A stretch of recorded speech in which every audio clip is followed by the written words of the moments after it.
बहुत समय पहले की बात है। गोपालगंज नाम का एक गांव हुआ करता था। वह गांव देखने में भी बहुत सुंदर था।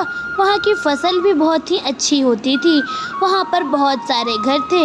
उन घरों में से एक घर ऐसा था जिसमें कि पति पत्नी और उनकी दो जुड़वा बेटियां रहा करती थी। जुड़वा बेटियां बिल्कुल देखने में एक दूसरे के जैसे ही लगती थी। दोनों जुड़वा बेटी का नाम चुन्नी और मुन्नी था।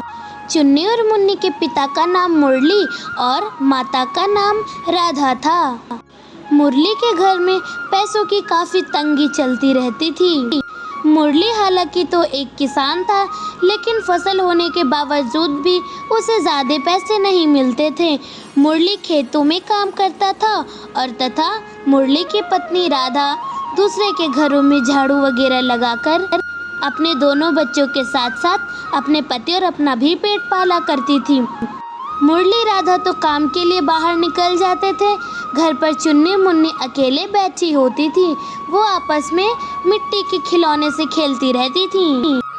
चुन्नी, चल वो वाला गेम खेलते हैं जो कल हमने विद्या से सीखा था। बड़ी अच्छी दोस्त है हमारी, हर वक्त मदद करती है। तो मैं गिनना स्टार्ट करती हूँ या तू गिनती कर। ठीक है, मैं कर लेती हूँ मुन्नी। आओ मिलो सिलो सालो, कच्चे धागे रेस लगा लो। एक धागा कच्चा, हिरन का बच्चा। हिरन गया पानी में, पकड़ी उसकी नानी ने। नानी गई लंदन, लंदन से लाई कंगन। अरे 2 मिनट रुक। तूने सुना? एक आवाज आ रही थी, लगता कोई दरवाजे पर है। चल पहले देखते हैं कौन है, उसके बाद गेम कंटिन्यू करेंगे। चल जल्दी। चुन्नी और मुन्नी दरवाजे की ओर जाती हैं और वह दरवाजे पर जाकर देखती हैं कि उनकी फ्रेंड विद्या होती है। विद्या भी एक अच्छे घर से होती है, लेकिन विद्या को अपने पैसों पर जरा भी घमंड नहीं था। विद्या दोनों को बुलाती है और खेलने के लिए कहती है। अरे विद्या, क्या बात है, इस टाइम तुम आई हो? कोई काम था? ओहो चुन्नी, तुम भी ना, जब मुझे काम रहेगा तभी मैं आऊँगी। मुझे तो खेलना था तुम दोनों के साथ, तो इसलिए मैं चली आई। चलो खेलते हैं वो वाला गेम, ठीक है? ठीक है विद्या, मुन्नी, तुम दोनों ध्यान से सुनो। तो ये वाला गेम सबसे पहले मैं स्टार्ट कर रही हूँ, तो मेरे बाद तुम लोग खेलोगे। चुन्नी कूद कर गेम खेलने लगती है। अलग ही तरीके का वे तीनों गेम खेल रही होती है।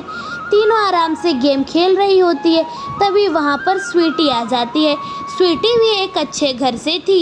स्वीटी तुरंत वहाँ पे आकर अपनी गुड़िया दिखाती है। अरे स्वीटी, चलो तुम आ ही गए हो तो हमारे साथ गेम खेल लो। ये वाला नया गेम है, बड़ा मजा आएगा। चलो आओ। चल, मैं तेरे जैसे इन बच्चों वाले गेम खेलूंगी नहीं, मैं तो ये गुड़िया से खेलूंगी जो मेरे पापा अब्रॉड से लेकर आए हैं। बहुत महंगी गुड़िया है, मुझे तो बहुत पसंद आई। तेरे पास तो होगी भी नहीं। हाँ, मेरे पास तो इतनी महंगी गुड़िया नहीं है।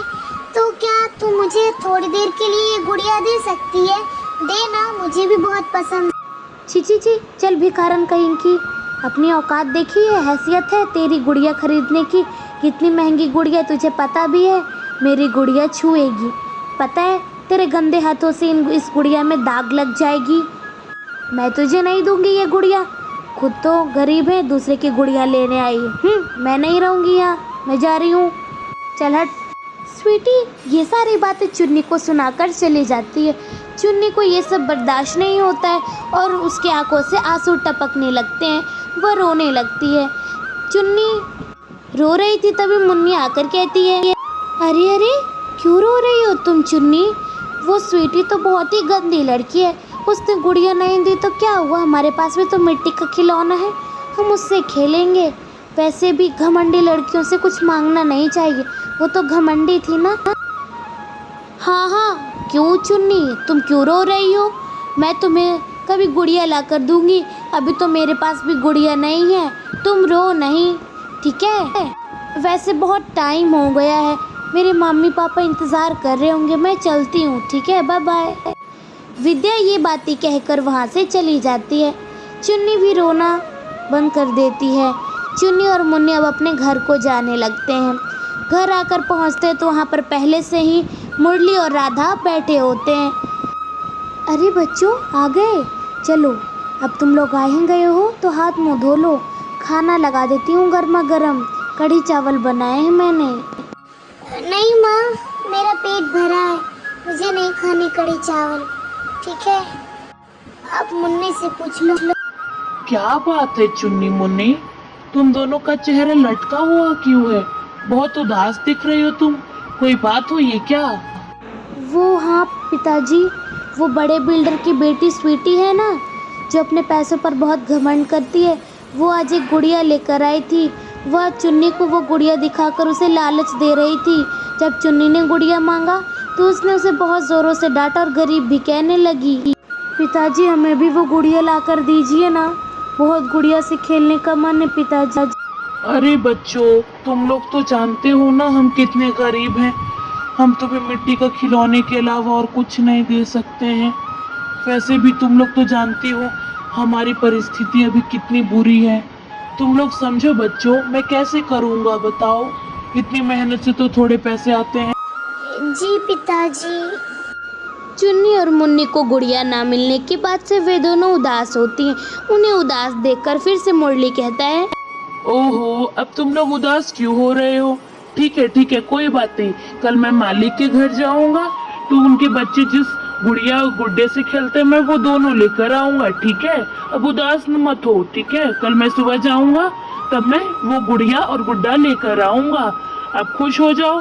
ठीक है, और साथ साथ में कुछ खाने के भी लिए भी लेकर आऊंगा। बहुत बहुत धन्यवाद पिताजी। अगली सुबह मुरली राधा काम करने के लिए जा रहे होते हैं। चुन्नी तभी अचानक से कहती है कि माँ, तुम काम करने जा रही हो ना? पिताजी आप भी काम करने जा रहे हैं ना? तो भूलिएगा नहीं गुड्डा लाने के लिए। हाँ पिताजी, गुड्डा लाने के लिए और गुड़िया लाने के लिए बिल्कुल भूलिएगा नहीं, लेकर आइएगा। ठीक है, याद से बिल्कुल। ओहो बच्चों, हाँ, याद से तुम्हारी गुड़िया और गुड्डा लेकर आएंगे। अब हम जाए काम करने के लिए, वरना मालिक गुस्सा करेंगे, फिर तुम्हारी गुड़िया और गुड्डा भी नहीं आएगा। ठीक है, मैं चलती हूँ। राधा और मुरली दोनों काम करने के लिए निकल जाते हैं। दोनों का काम एक ही रास्ते में पड़ता था, इसलिए दोनों साथ निकलते थे। दूसरी तरफ चुन्नी और मुन्नी तो फूले ना समा रही थी। दोनों गुड्डा गुड़िया के आने की खुशी में बहुत ही खुश थीं। चुन्नी मुन्नी बैठी होती हैं। वहाँ पर 2 मटके का घड़ा होता है। वो दोनों मटके के घड़े पर खुशी से नाचने लगती है। उसी घड़े पर वे दोनों खेलते खेलते कूदने लगती हैं। कूदते कूदते कुछ देर बाद दोनों घड़ा चकनाचूर हो जाता है। ये सब देखकर वे दोनों डर जाती हैं। मुन्नी, ये देख, हमारी बेवकूफ़ी ने देख कितना महंगा महंगा घड़ा तोड़ दिया। अब माँ आएंगे तो क्या जवाब देंगे बता? देख तो दोनों घड़ा फूट गया। माँ तो हमारा मुँह ही सुझा देंगे मार के। चुन्नी मुन्नी चिंता करने लगते हैं। कुछ देर बाद वहाँ पर मुरली और राधा आ जाती हैं। राधा ये सब देखकर इतनी गुस्से में आ जाती है। वह कहती है, तुम दोनों बेवकूफ़ लड़कियों, ये क्या किया तुमने? इतने महंगे घड़े को तुमने फोड़ दिया। हमारे पास यही 2 बर्तन थे पानी भरने के लिए। अब बताओ तुम ही दोनों किस बर्तन में हम लोग पानी भरेंगे? गुड्डा गुड्डी के चक्कर में तुम लोग ने ये भी नहीं देखा। माँ, आपने गुड़िया लाया और गुड्डा? हमें गुड्डा और गुड़िया चाहिए, बहुत इंतजार किया मैं। बेवकूफ़ लड़की, मैं तुझे गुड्डे और गुड़िया के बारे में बोल रही हूँ। तूने ये जो बर्तन फोड़े हैं इसके बारे में बता। मैं कह रही हूँ घड़े के बारे में। इस गुड्डे की बात लेकर बैठी है। नहीं मिलेगा तुझे गुड्डा और गुड़िया, समझी ना? काम बिगाड़ने में तो फर्स्ट आती है और बाकी सब काम में लास्ट, समझी तू? राधा के डांटने की वजह से चुन्नी की आंखों से आंसू तुरंत टपटपा के बहने लगते हैं। चुन्नी बहुत ही रोने लगती है। वह रोते रोते वहाँ से जल्दी से भागकर जंगल की ओर जाने लगती है। दूसरी तरफ मुरली राधा से कहता है, अरे भाग्यवान, ये तुमने क्या किया? आखिरकार चुन्नी तो बच्ची है ना, अभी तो उसके 5 साल ही हुए हैं। उसमें कितना दिमाग होगा जो तुमने उसमें इतनी सारी बातें सुना दी। अब पता नहीं वो कहाँ चली गई, बताओ। अब कहीं भी जाए बताइए तो, उसने इतना महंगा घड़ा फोड़ दिया, कुछ भी उसे नहीं समझ आया। उसने बिना सोचे समझे ये घड़ा फोड़ दिया। अब बताइए हम पानी किस में भरेंगे। लग रहा है कि ये दोनों घड़े पर ही चढ़कर नाच रही थी, मुझे तो यही लग रहा है। मुन्नी वहाँ से चुन्नी को ढूंढने के लिए जाती है। दूसरी तरफ चुन्नी रोते रोते एक जंगल के पास आती है। जंगल बहुत घना होता है। चुन्नी घने जंगल में एक पेड़ के नीचे बैठकर रोने लगती है।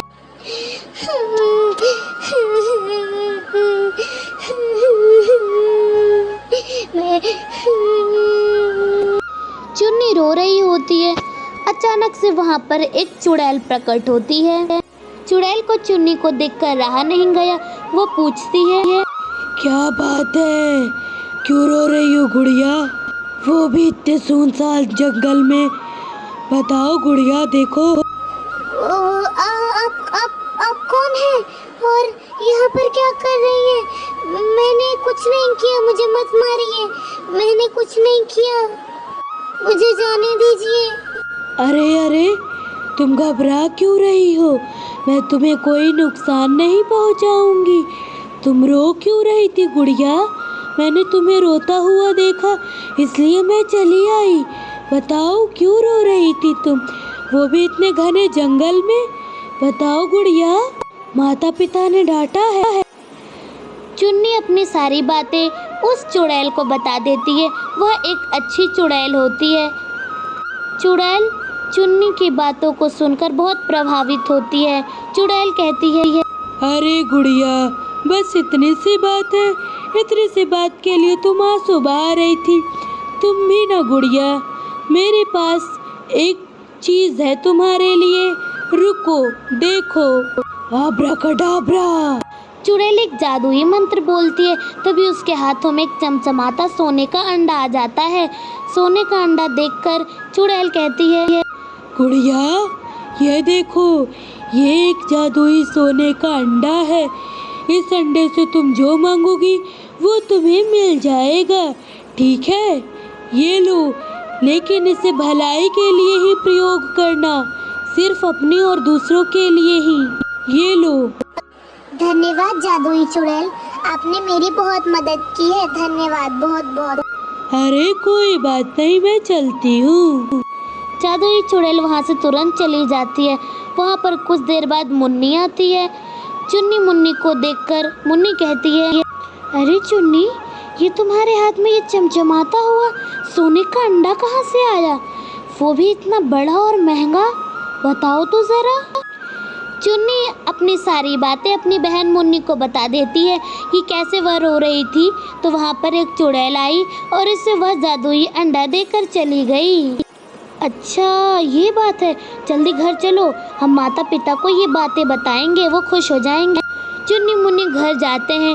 तभी वे लोग देखते हैं कि मुरली अपने खटिए पर पड़ा होता है और राधा ज़मीन पर बैठकर बहुत ही रो रही थी। माँ, तुम क्यों रो रही हो? और पिताजी? वो क्या बात है बेटा कि तुम्हारे पिता तुम दोनों को ढूंढने जा रहे थे, रास्ते में किसी गाड़ी वाले ने इन्हें धक्का मार दिया। मेरे पास अब इतने पैसे ही नहीं है कि मैं इनका इलाज करा सकूं। क्या करूं मैं? बताओ, तुम्हारी वजह से ही हुआ है चुन्नी। देखो क्या हालत हो गई है इनकी, बताओ। माँ, आप रोइए नहीं, मैं पिताजी को तुरंत ठीक कर देती हूँ। इस जादुई अंडे की वजह से, इस जादुई अंडे को मुझे एक चुड़ैल ने दिया था। उसने कहा कि जो तुम मांगोगे इस जादुई अंडे से वो तुम्हें मिल जाएगा। मैं इस जादुई अंडे से पिताजी को ठीक कर देंगे हम। आप रोइए नहीं माँ, इससे हम अपनी गरीबी भी दूर कर सकते हैं और पिता और आपको काम करने की भी ज़रूरत नहीं होगी। लेकिन ये बात आपको हम चारों के बीच में ही रखनी होगी। आप ये बात किसी को नहीं बताइएगा, वरना जादू काम नहीं करेगा। अब मैं जादू अंडे से बोलती हूँ। ही जादुई अंडे, मेरे पिता के पैरों में जो चोट लगी है उस चोट को तुरंत ठीक करके उन्हें बेहोशी से तुरंत जगा दो। चुन्नी की ये बात कहने से ही मुरली होश में आ जाता है। आपकी तबीयत ठीक हो गई? सब कुछ चुन्नी के वजह से हुआ है। अगर चुन्नी ना होती तो हम तीनों आपको खो देते। इस जादुई अंडे ने हमारी बहुत मदद की है। राधा ये बात कहती है, धीरे धीरे उस जादुई अंडे का प्रभाव सब पे पड़ने लगता है। अरे वाह, अब इस जादुई अंडे से हम अपनी गरीबी दूर करेंगे और तुम दोनों को पढ़ाकर मैं IAS ऑफिसर बनाऊंगी। ठीक है बच्चों। जादुई अंडे की वजह से वे लोग एक अच्छा घर खरीद लेते हैं और उसी में रहते हैं। तो कैसी लगी ये कहानी कमेंट में ज़रूर बताएं एंड सब्सक्राइब।